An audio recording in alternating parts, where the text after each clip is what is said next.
à tous chers amis du Petit Ballon, nous voici en compagnie de notre cher et grand sommelier Jean-Michel Deluge. Bonjour à tous, bonjour Martin. Bonjour Jean-Michel, comment allez-vous Jean-Michel? Ah ben ça va très très bien et puis surtout avec un rouge chinon rien.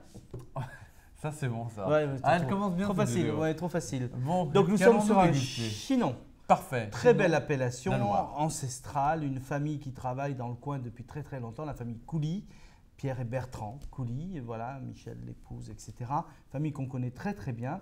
Et là, on est sur une cuvée un petit peu exclusive, terroir vraiment identifié, sur des sols calcaires. Donc un très beau chinon. Parfait. 2015, jeune, mais il vaut mieux s'y prendre tôt pour en avoir. Magnifique. Si on dégustait ce bon chinon. Moi, j'ai adoré ce vin. Parce que ce que je recherche dans le chinon, donc évidemment, c'est l'interprétation d'un terroir et également d'un cépage. Alors chez les Coulis, on a une certaine pureté dans les vins. Ce sont des vins qui sont accessibles relativement tôt, mais il y a une vraie notion de terroir, donc des vins qui peuvent se garder.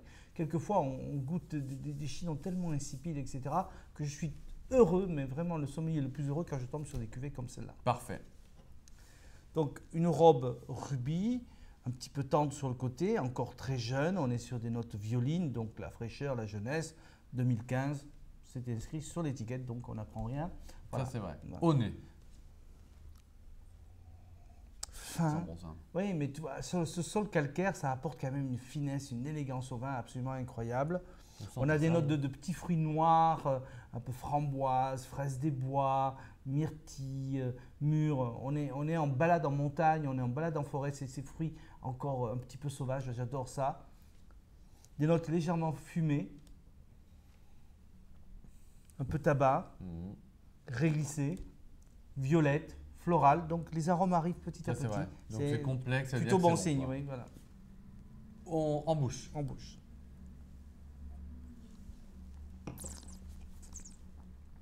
Voilà, Bien. ce que j'aime dans ce genre de vin, c'est la maturité. Le Cabernet Franc est un cépage absolument fabuleux, mais il faut le ramasser mûr. Et souvent dans la Loire, il ne le ramasse pas mûr. On a des côtés plutôt négatifs. Là, c'est mûr, c'est rond, c'est fruité, c'est velouté.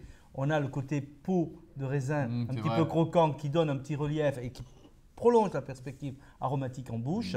Voilà, c'est élégant, c'est fin, c'est soyeux. C'est très agréable aujourd'hui. C'est un vin qui va se garder 4-5 ans sans aucun souci. Okay. Hein. Mais là, vraiment superbe. On se régale. Comment le servir au mieux? C'est un vin qui peut aller avec des viandes rouges, des viandes blanches, des charcuteries, des terrines, des gibiers à plumes, et même avec des poissons comme des rougets, des poissons de roche, avec un jus un petit peu au vin rouge ou un jus de viande, c'est fabuleux. Des fromages de chèvre, des fromages frais, de comté, de Cantal, etc. Vraiment, c'est le vin idéal pour tout un repas. Et ça marche aussi très bien à l'apéro, non? Moi, j'ai l'impression qu'on boit beaucoup de chinois à l'apéro. Oui, on peut. Alors, il y a les versions peut-être plus légères que celui-ci. Mais celui-ci, il a cette suavité, cette rondeur qui fait qu'on pourrait le boire en grignotant des petites toasts ou une bonne terrine de pâte. Voilà, une bonne terrine avec une bonne baguette, évidemment, c'est idéal. Ok. Et on l'ouvre un peu avant ou pas du tout? Alors, on peut l'ouvrir un petit peu avant, le passer en carafe une demi-heure avant, pas besoin de faire des heures avant. Et puis, on le sert à 15-16 degrés, donc un quart d'heure, une demi-heure dans la porte du frigo. Ok, et bien parfait. Jean-Michel, merci beaucoup pour cette bonne dégustation. Non, mais surtout merci à Pierre et Bertrand Coulis, famille que l'on adore au Petit Ballon, voilà, et qui nous sortent des vins absolument sublimes. Et bien ça fait plaisir. Merci à la famille Coulis. La Haute Olive, alors rappelons, chinon la Haute Olive 2015. Merci Jean-Michel et bonne dégustation à vous tous. Bonne dégustation.